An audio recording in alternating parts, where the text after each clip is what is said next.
Sala de visita. A cultura fora da pauta da discussão nas eleições é o assunto do nosso programa de hoje. O nosso convidado especial é sociólogo, professor da USP, pesquisador da área de cultura, comunicação e novas tecnologias, professor doutor Marco Antônio de Almeida. Uma alegria te receber, seja bem-vindo ao Sala de Visita. Prazer é todo meu, obrigado. Sem querer desmerecer todos os direitos fundamentais amplamente discutidos, como a segurança pública, saúde, educação, mas a cultura completamente à margem dessa discussão deixa a gente um pouco chateado, né, professor? Deixa a gente chateado, mas quem pesquisa ou quem lê sobre essa questão da cultura sabe que a cultura sempre foi tratada um pouco como a cereja do bolo, né? Tanto à esquerda ou à direita, se é que faz sentido hoje em dia essas distinções, a cultura sempre foi relegada para um plano secundário. De um lado, porque você tinha que resolver os direitos considerados fundamentais, né? E de outro, porque você pensava numa lógica um pouco de que a cultura não era necessariamente uma obrigação do Estado, né? Então era algo assim que o mercado poderia resolver, ou instituições da sociedade civil, o Estado só daria um suporte, um apoio.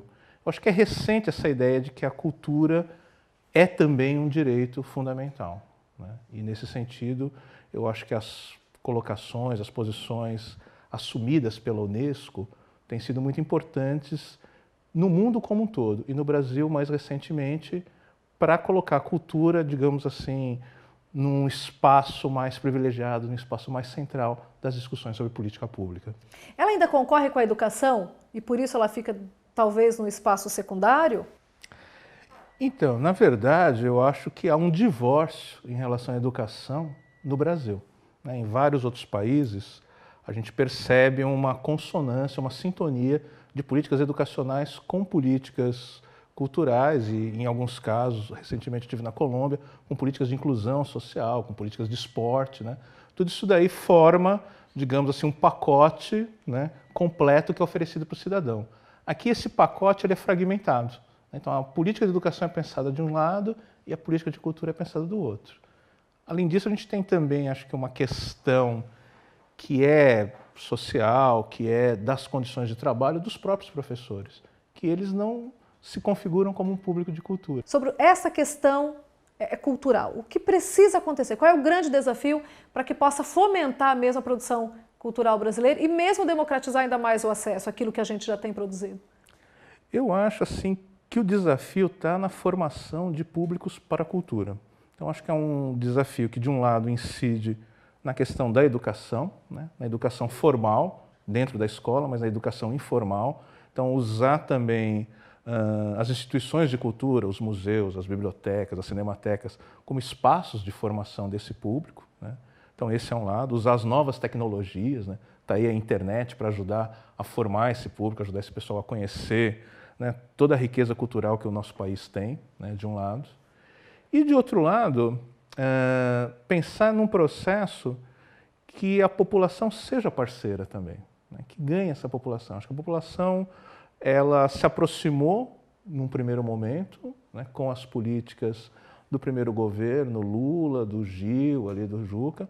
Eu acho que houve um corte, muitas pessoas se ressentiram por haver um retrocesso em relação a essas políticas, né, mas eu acho assim que é importante construir essas parcerias. E aí eu acho que não tem que demonizar o mercado, eu acho que o mercado também é parceiro, mas é mais um parceiro. Não é um papel dele, privilegiado, né? Então acho assim, abrir isso, construir vários modelos de possibilidade de parceria, eu acho que é o mais importante para você democratizar e de fato trazer a cultura, enriquecer o processo cultural, fazer com que isso esteja mais presente na vida das pessoas e menos idealizado. Você acha que a comunidade, de uma forma assim, geral, ela cobra pouco? Cobra. Eu acho que, de um modo geral, a gente tem a discussão da política às vésperas de eleição. No decorrer de tudo que acontece, as pessoas ficam muito distantes. E também porque eu acho que tem uma visão que é muito impregnada da questão do poder executivo. Então é o prefeito, é o governador e o presidente que vai resolver as coisas. E as pessoas esquecem que existe um legislativo, que é onde passam as leis, os projetos, onde se fiscaliza o que está acontecendo. Então as pessoas deveriam talvez dar mais atenção para a questão legislativa, acompanhar os seus representantes, cobrar dele. Até porque é o legislador que precisa nos defender, né? Exatamente. E também uma maior qualificação dos assessores, das pessoas que formulam essas políticas, né? Tem muita gente que é escolhida sobre critérios que não são os critérios de conhecimento, de competência para atuar no campo. Bom, a gente tem um longo caminho pela frente, então, né, para mudar tudo isso, né, professor? Eu estou falando do ideal, mas assim, sem ilusões, porque vai ser uma coisa complicada. Um longo caminho pela frente, né? Você falou da internet como ferramenta, inclusive, para divulgar isso e tudo, né? E sendo você um especialista em novas tecnologias, de que forma nós poderíamos usar esses mecanismos mesmo hoje da tecnologia, não só para brigar por esses direitos, mas também divulgar essa produção cultural tão diversa, né, no Brasil como um todo?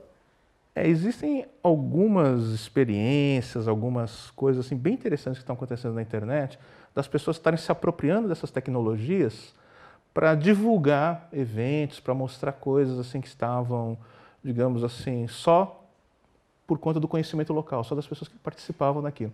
Então hoje você pode entrar na internet e acessar um monte de sites, um monte de vídeos sobre maracatu, né? Então maracatu, que era uma coisa muito regional ali do Recife, hoje você tem em vários lugares, você tem as pessoas montando grupos de maracatu, aqui em Ribeirão a gente tem grupos de maracatu, São Carlos, São Paulo, né? Então é uma possibilidade assim, de difusão, de divulgação de manifestações populares locais, tradicionais, numa outra linguagem. E isso é também uma possibilidade de criar uma ponte geracional entre os velhos mestres, né, as pessoas que têm o conhecimento dessas práticas culturais, e as novas gerações, que estavam um pouco afastadas, mas que agora podem entrar num diálogo. Então, é o garotinho que vai saber, por exemplo, utilizar a câmera, colocar aquilo no site, transformar aquilo em algo que pode ser acessado pelos outros. Então ele vai conversar com o velho mestre do maracatu, que é quem conhece as cantigas, que é quem conhece os passos. Então isso daí também possibilita um diálogo intergeracional que pode ser muito rico para isso. Muito interessante, né? Até pouco tempo atrás a gente podia pensar na cultura só como um entretenimento. Hoje nós podemos pensar a cultura como economia? Muito. Eu acho assim que, inclusive, às vezes, dá até um certo desvio em relação à questão dos projetos culturais, porque está sempre implícito que tem que gerar recursos, que tem que produzir verba. Nem sempre isso é possível, né? Mas assim, é algo que é interessante porque a economia da cultura, ela movimenta muitos recursos, né? E ela se tornou, hoje, um espaço, né? Uma possibilidade de ascensão social, de qualificação profissional, de inserção das pessoas no mundo do trabalho. Então, antigamente, você tinha essa coisa, eu vou estudar música. Mas música não dá dinheiro, filho, faz o concurso do Banco do Brasil, vai estudar engenharia, né? Hoje, assim, eu vou estudar música porque eu sei que eu posso ser professor, eu posso atuar num grupo, eu tenho uma relação com as pessoas na internet. Então, você está criando uma economia em torno da cultura, né, essa chamada economia criativa, que é muito interessante, que é muito sólida e que o Brasil tem ali também recursos, assim, não são recursos naturais, são recursos culturais, assim, de uma riqueza imensa. Professor, muito obrigado pela sua participação. Eu gostaria de deixar o convite para que você possa voltar outras vezes. Eu agradeço e estou sempre à disposição para conversar sobre esses assuntos e sobre outros. Continue conectado com a gente, saladevisita.com.br, e eu encontro você. Sala